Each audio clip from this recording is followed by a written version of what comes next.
Hi guys, 21 days CapCut editing సిరీస్లో ఈరోజు day 11. ఇలాంటి వీడియో క్యాప్కట్లో ఎలా చేయాలో చూద్దాం రండి.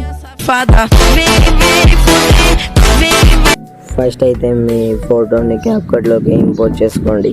తర్వాత ఇక్కడ కింద స్వైప్ చేస్తే మాస్క్ అనే ఆప్షన్ ఉంటుంది. అక్కడ మిర్రర్ సెలెక్ట్ చేసుకోండి. చేసుకున్న తర్వాత ఇప్పుడు ఆ మిర్రర్ని కొంచెం ఇలా అడ్జస్ట్ చేసుకొని పైకి స్క్రోల్ చేయండి.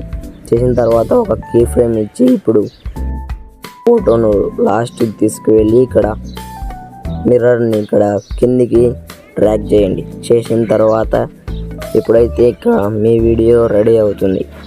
ఇప్పుడు ఈ వీడియోకి షేక్ యాడ్ చేయాలి.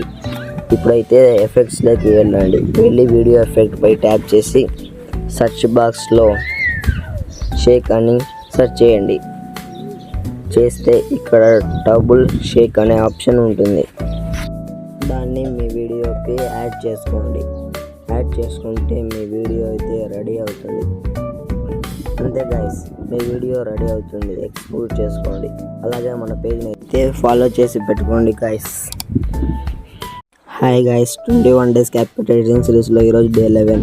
ఇలాంటి వీడియో క్యాప్కట్లో ఎలా చేయాలో చూద్దాం రండి. ఫస్ట్ అయితే మీ ఫోటోని క్యాప్కట్లోకి ఇంపోర్ట్ చేసుకోండి. తర్వాత ఇక్కడ కింద స్వైప్ చేస్తే మాస్క్ అనే ఆప్షన్ ఉంటుంది. అక్కడ మిర్రర్ సెలెక్ట్ చేసుకోండి. చేసుకున్న తర్వాత ఇప్పుడు ఆ మిర్రర్ని కొంచెం ఇలా అడ్జస్ట్ చేసుకొని పైకి స్క్రోల్ చేయండి. చేసిన తర్వాత ఒక కీ ఫ్రేమ్ ఇచ్చి ఇప్పుడు ఫోటోను లాస్ట్కి తీసుకువెళ్ళి ఇక్కడ మిర్రర్ని ఇక్కడ కిందికి డ్రాగ్ చేయండి. చేసిన తర్వాత ఇప్పుడైతే ఇక్కడ మీ వీడియో రెడీ అవుతుంది. ఇప్పుడు ఈ వీడియోకి షేక్ యాడ్ చేయాలి. ఇప్పుడైతే ఎఫెక్ట్స్లోకి వెళ్ళి వీడియో ఎఫెక్ట్ పై ట్యాప్ చేసి సెర్చ్ బాక్స్లో షేక్ అని సెర్చ్ చేయండి. చేస్తే ఇక్కడ డబుల్ షేక్ అనే ఆప్షన్ ఉంటుంది. దాన్ని మీ వీడియోకి యాడ్ చేసుకోండి. యాడ్ చేసుకుంటే మీ వీడియో అయితే రెడీ అవుతుంది.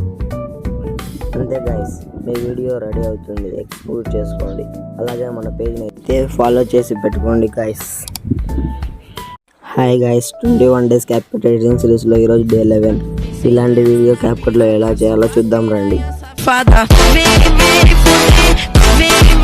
ఫస్ట్ అయితే మీ ఫోటోని క్యాప్కట్లోకి ఇంపోర్ట్ చేసుకోండి. తర్వాత ఇక్కడ కింద స్వైప్ చేస్తే మాస్క్ అనే ఆప్షన్ ఉంటుంది. అక్కడ మిర్రర్ సెలెక్ట్ చేసుకోండి.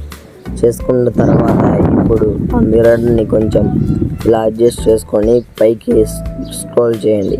చేసిన తర్వాత ఒక కీ ఫ్రేమ్ ఇచ్చి ఇప్పుడు ఫోటోను